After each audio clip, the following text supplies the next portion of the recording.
안녕하세요. 오늘은 루돌프 슈타이너의 생각 속으로 좀 더 깊이 들어가 보려고 합니다. 그의 강의록 일부를 통해서요. 네, 인간의 감각, 영혼, 그리고 의식에 대한 그의 아주 독특한 관점들을요. 이게 좀 복잡하고 철학적일 수 있는데 그래도 핵심적인 통찰 몇 가지를 같이 건져보는 게 목표입니다. 네, 맞아요. 이 슈타이너의 설명은 우리가 뭐랄까 너무 당연하게 생각했던 것들에 대해서 이렇게도 볼 수 있구나 하는 생각을 하게 만들죠. 그렇죠. 어쩌면 우리 내면을 들여다보는 새로운 창이 될 수도 있고요. 그럼 우선 그 인지학이라는 게 어디서 시작됐는지 아주 잠깐만 짚어볼까요? 원래 신지학에서 나왔다가 크리슈나무르티 사건 이후로 갈라져 나왔다고 하죠. 네, 맞습니다.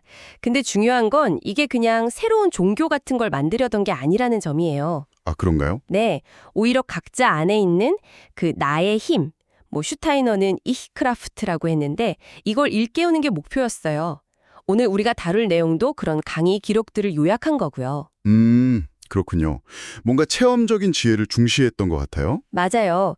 고대 신비 가르침 같은 건 생생한 체험에서 나왔는데 후대로 오면서 그냥 추상적인 개념만 남았다고 안타까워했거든요. 인지학은 그런 살아있는 통찰을 되살리려는 시도였죠. 여기서 진짜 재밌는 건 우리가 아는 오감 말고 다른 감각들을 이야기한다는 거예요. 그 9번째 감각이라는 언어 감각이요. 네, 언어 감각, 스프락신. 이게 그냥 소리를 듣는 거랑은 좀 다르다고 봐요. 어떻게 다른 거죠? 그러니까 소리 자체 너머에 있는 의미, 그 자체를 직접 파악하는 능력인 거죠. 아이들이 어릴 때 뭔가 옳고 그름을 판단하기 전에도 말귀를 알아듣잖아요. 그런 거랑 비슷하다고 생각하면 좀 쉬울 거예요. 의미를 직접 감각한다. 네.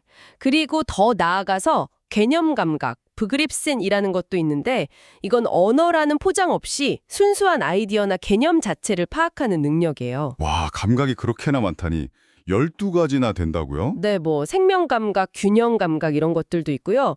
특히 그 촉각, 타신에 대한 해석이 아주 독특해요. 촉각이요? 그냥 피부로 느끼는 거 아닌가요? 보통은 그렇게 생각하는데 슈타이너는 이걸 나와 세계의 경계를 인식하는 가장 근본적인 감각으로 봤어요.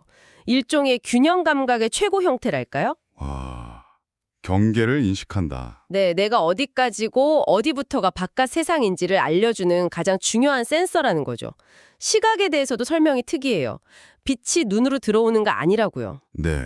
그럼 어떻게 본다는 거죠? 우리 안에 어떤 사고의 실체 같은 것이 눈을 통해서 밖으로 나가서 대상과 만나면서 그 경계에서 색이 생긴다고 봐요. 와, 이건 정말 상식을 뒤엎는 이야기네요.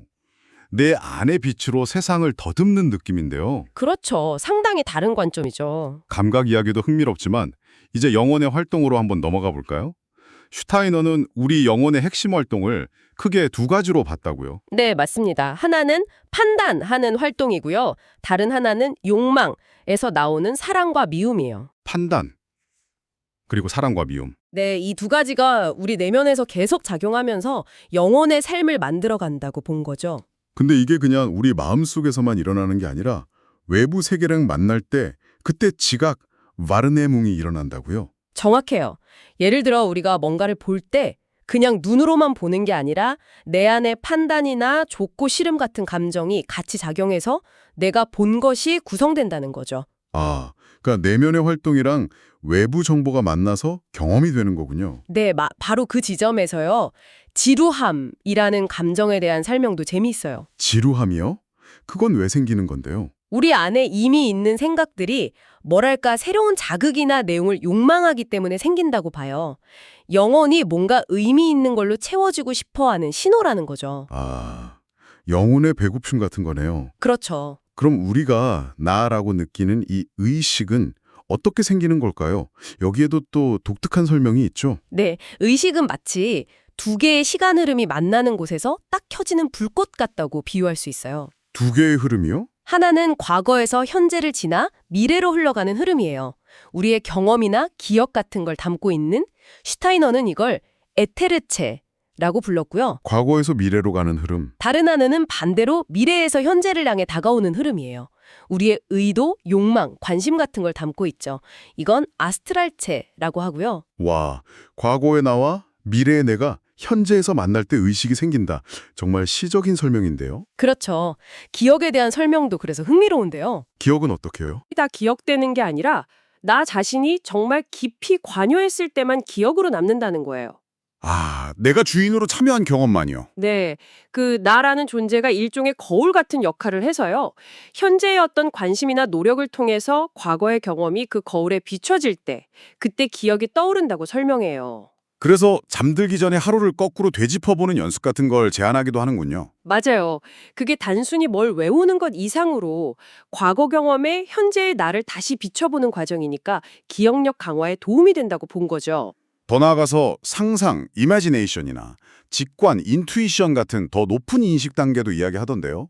이건 어떤 의미인가요? 네, 여기서 말하는 상상은 그냥 우리가 흔히 생각하는 공상이 아니고요. 아, 그런 게 아니군요. 네, 영적인 세계의 내용을 이미지로 받아들이는 능력. 그러니까 감정을 통해서 영적인 현실을 감지하는 것에 가깝고요.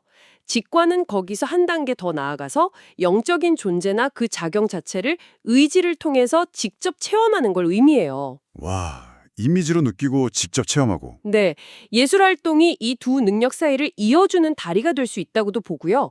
그러니까 결국 인간의 인식 능력이라는 게 우리가 보통 생각하는 것보다 훨씬 더 깊고 넓게 펼쳐질 수 있다는 가능성을 이야기하는 거죠. 와, 오늘 슈타이너의 관점을 쭉 따라가 보니까 정말 우리 안에는 눈에 보이지 않는 어떤 정교한 흐름과 감각들이 끊임없이 작용하고 있다는 생각이 드네요. 그렇죠. 익숙했던 나나 세계가 좀 다르게 느껴지는 것 같아요. 네, 어쩌면 우리 안에도 아직 발견하지 못한 그런 감각들이나 또 과거와 미래를 잇는 의식의 흐름을 더 깊이 느낄 수 있는 가능성이 숨어 있을지 모릅니다. 이런 내면의 작용들, 그리고 확장된 감각에 대한 이해가 여러분의 생각이나 감정, 또 세상을 경험하는 방식을 어떻게 바꿀 수 있을지 한번 조용히 생각해 보시면 어떨까요? 네, 좋은 질문인 것 같습니다. 이것이 오늘의 성찰 질문입니다.